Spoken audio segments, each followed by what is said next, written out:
माननीय उच्च न्यायालय द्वारा जो शिक्षा मित्रों के खिलाफ फैसला किया गया है उसके विरोध में हम लोग ये आंदोलन कर रहे हैं। और जब तक प्रधानमंत्री जी संसद में आरटीई एक्ट में संशोधन करके शिक्षा मित्रों को सहायक अध्यापक नहीं बना देंगे तब तक हम लोगों का आंदोलन चलता रहेगा। और सबसे बड़ी बात यह है कि टीईटी 2011 जो कि जिसमें डायरेक्टर अभी भी जेल में है, पूरा का पूरा फर्जीवाड़ा हुआ है, उसमें कोई जांच नहीं हो रही है। और जो शिक्षा मित्र 17 साल से काम कर रहा है अनवरत 3500 रुपया पा रहा है तो वो अयोग्य अध्यापक है। और 39,000 रुपया जब उसकी सैलरी मिल रही है तो उसको अयोग्य घोषित कर दिया जा रहा है। सबसे बड़ी बात यह है।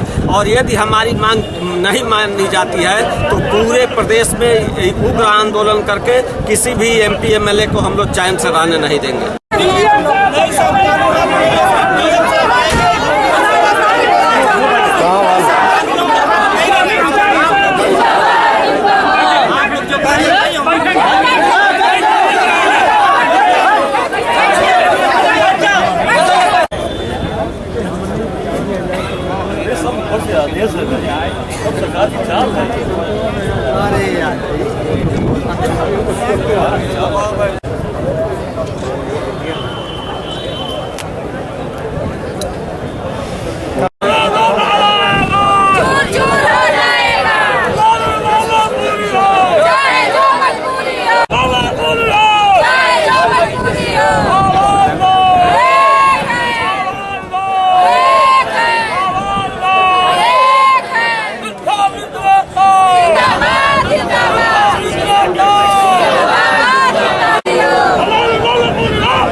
जिंदगी बेनीरस बना दी गई है। अब आप बताइए कि अगर आपका जीविका का साधन छीन लिया जाए तो आप क्या आंदोलन पे नहीं उतरेंगे?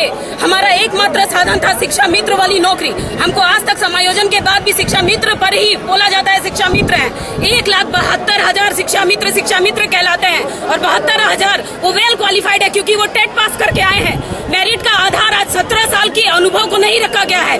वो नीरस है, वो बेकार है वो सारे लोग। उनका उस समय क्वालिफिकेशन कहाँ था जब हम 2200 पे नौकरी कर रहे थे? उस समय ताला खोलने के लिए हमारा क्वालिफिकेशन, हम योग्य थे, हम लोग क्वालिफाइड थे, वेल एजुकेटेड थे उस टाइम, क्योंकि हम लोग ताला खोले। हम लोग गांव-गांव से बच्चों को इकट्ठा किए और अपने स्कूलों को चलाने के लिए योग्य किए। आज विद्यालय चलाने के लिए अगर 72,000 नहीं कितनों की नियुक्तियां की जाए तो वो शिक्षा मित्र के बूते पे ही शुरू की गई। वो विद्यालय के ताले नहीं खुले होते, उसमें बच्चे नहीं होते तो आज ये पढ़ाने के लिए किसकी नियुक्ति करते हैं? आप बताइए कि हमको अपना जीवन यापन कैसे करना चाहिए? हमको एक ही चीज बताइए सर, जिसका फैमिली बैकग्राउंड थोड़ा अच्छा है वो तो अपने आप को कैसे भी संभाल रहा है कि हाँ चलो आंसू बहा के रह जाए, लेकिन जिसका बैकग्राउंड सिर्फ डिपेंड है कि हाँ शिक्षा मित्र की नौकरी पर ही चल रहा था, वो आज आत्महत्या कर रहे हैं कल रात से। उनके लिए कौन सा सरकार खड़ा होकर उनके परिवार का भरण पोषण करेगा?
जो समायोजन माननीय सुप्रीम कोर्ट द्वारा जो हमारा समायोजन निरस्त कर दिया गया उसका हम जो है सम्मान करते हैं माननीय सर्वोच्च न्यायालय का।